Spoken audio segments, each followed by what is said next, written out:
साबिक वज़ीर आज़म नवाज शरीफ ने उम्रे की सआदत हासिल कर ली। पाकिस्तान की सलामती और खुशहाली के लिए दुआएं। नवाज शरीफ सऊदी अरब में एक हफ्ता क़याम के दौरान अहम मुलाकातें भी करेंगे। नवाज शरीफ 17 या 18 अक्टूबर को दुबई पहुंचेंगे। 3 दिन क़याम के बाद खुसूसी तैयारे पर लाहौर के लिए रवाना होंगे।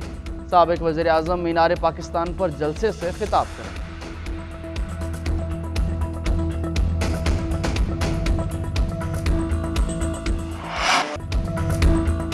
मुआशी तरक्की के लिए सियासी इस्तेहकाम लाना होगा। रियासत बचाने के लिए सियासत कुर्बान कर दी। रियासत ना बचती तो सबकी सियासत भी दफन हो जाती। सदर नून लीग शहबाज शरीफ का ताजिरों से खिताब। कहा, नवाज शरीफ के दौर में मुल्क ने तरक्की की। कायद नून लीग ने मुल्क को एटमी ताकत बनाया। नवाज शरीफ का वापसी पर तारीखी इस्तेकबाल होगा। 12 अक्टूबर को नवाज शरीफ की हुकूमत मार्शल लॉ के जरिए खत्म की गई। मरियम नवाज ने कारकुनों से खिताब में कहा कि मुश्किलात में घिरे पाकिस्तान को फिर नवाज शरीफ की ज़रूरत है। मुल्क और कौम से वादे निभाना और मुश्किलात से निकालना ही नवाज शरीफ की रिवायत रही। अवाम नवाज शरीफ को 2/3 वोट दें। नवाज शरीफ आपको महंगाई से निजात देगा, कौम को मुआशी क़ुव्वत बनाएगा। नवाज शरीफ एक बार फिर अवाम और मुल्क को बचाने वापस आ रहा है।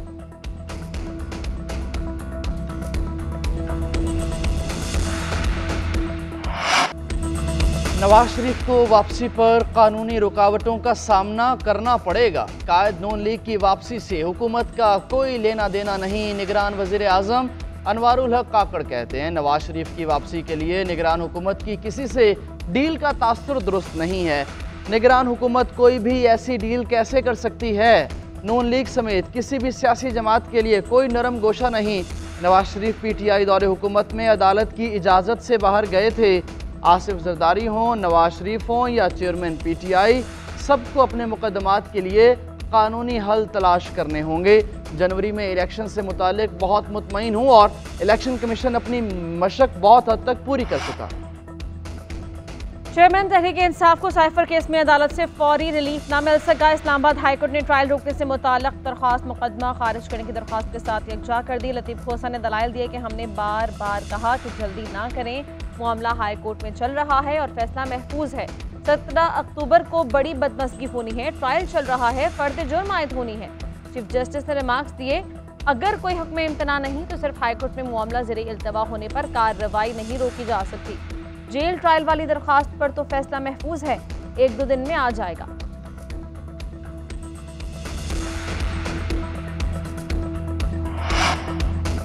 साइफर केस में चेयरमैन तहरीक इंसाफ की जमानत की दरख्वास्त पर इस्लामाबाद हाई कोर्ट में समाअत। स्पेशल प्रोसिक्यूटर ने दलाइल दिए, साइफर ऐसा डॉक्यूमेंट है जिसे पूरी जिंदगी डिस्क्लोज कर सकते हैं, ना ही अपने पास रख सकते हैं। चेयरमैन PTI के वकील सलमान सफदर ने दलाइल दिए, साबिक वज़ीर आज़म शहबाज शरीफ की सदारत में नेशनल सिक्योरिटी कमेटी की मीटिंग हुई। 5 माह बाद काबीना IFIA को आगाह करती है कि साइफर वज़ीर आज़म हाउस से गायब है। नेशनल सिक्योरिटी कमेटी की मीटिंग साइफर के बगैर क्यों की गई थी? अगर साइफर वज़ीर आज़म हाउस में था तो क्या शहबाज शरीफ इस केस में मुल्जिम हैं? क्या उन्हें शामिल तफ्तीश करके बयान लिया गया? साबिक वज़ीर आज़म पर साइफर अपने साथ ले जाने का इल्ज़ाम है। ऐसा है तो मुकदमे का मुद्दई आज़म खान को होना चाहिए। चीफ जस्टिस ने इस्तफसार किया कि क्या नेशनल सिक्योरिटी कमेटी की मीटिंग मिनट्स सुप्रीम कोर्ट के सामने पेश हुए थे? स्पेशल प्रोसिक्यूटर ने दलाइल दिए कि NSC की मीटिंग मिनट्स नहीं, सिर्फ प्रेस रिलीज सामने आई थी।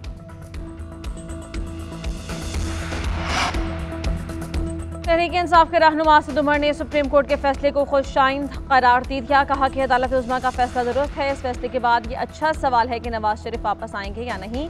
एक मासूमाना सवाल भी है कि इस फैसले पर तहरीक इंसाफ भी खुश है और शहबाज शरीफ भी खुश हैं। फैसला नवाज शरीफ के खिलाफ है, शहबाज शरीफ क्यों खुश हैं?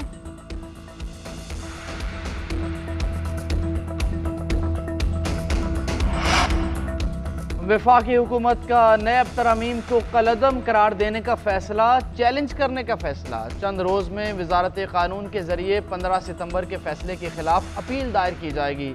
अपील वजारत कानून प्रैक्टिस एंड प्रोसीजर एक्ट का तफसीली फैसला आने के बाद दायर होगी। मजीद इजाफी दस्तावेजात जमा कराने की मोहलत भी ली जाएगी।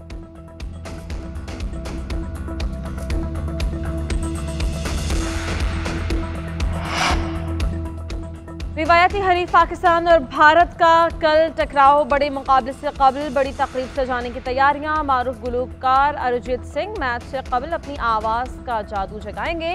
शंकर महादेव और सुखविंदर सिंह की सुरीली आवाज़ भी कानों में रस घोलेगी। रंगारंग म्यूजिकल तकरीब मैच से कबल पाकिस्तान वक्त के मुताबिक दोपहर 12 बजे शुरू होगी। पाक भारत मैच देखने के लिए सचिन तेंदुलकर, अमिताभ बच्चन को भी मदऊ किया गया है। उधर कौमी स्क्वाड के अहमदाबाद में दे रहे खूब नेट प्रैक्टिस की। रोहित 11 आज प्रैक्टिस सेशन में हिस्सा लेगी। 1,32,000 तमाशाइयों की गुंजाइश के हामिल स्टेडियम में दोपहर 1:30 बजे मैच शुरू होगा। पाकिस्तान और भारत की टीम्स अपने पहले दो मैचेस जीत चुकी। वर्ल्ड कप में ऑस्ट्रेलिया की मुसलसल दूसरी शिकस्त। जनूबी अफ्रीका ने मैच 134 रन से जीत लिया। 312 रन के हदफ के ताक़ुब में ऑस्ट्रेलियावी टीम 177 रन पर ढेर हो गई। जनूबी अफ्रीका ने पहले खेलते हुए 311 रन बनाए। क्विंटन डी कॉक ने 109 रन की इनिंग्स खेली। एडन मार्करम 56 रन बनाकर नुमायां। ग्लेन मैक्सवेल और मिचेल स्टार की 2-2 विकेटें। जनूबी अफ्रीका इवेंट में मुसलसल दूसरा मैच जीतकर पॉइंट्स टेबल पर पहले नंबर पर आ गया।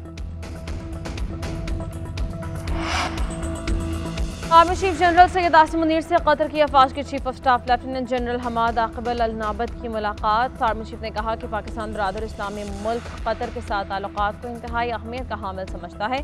पाक फौज कतर के साथ दिफाई और सिक्योरिटी ताउन में इजाफे के लिए पुरअज़्म है। ISPR के मुताबिक मुलाकात में पेशावराना उमूर और इलाकाई सूरत हाल पर गौर किया गया।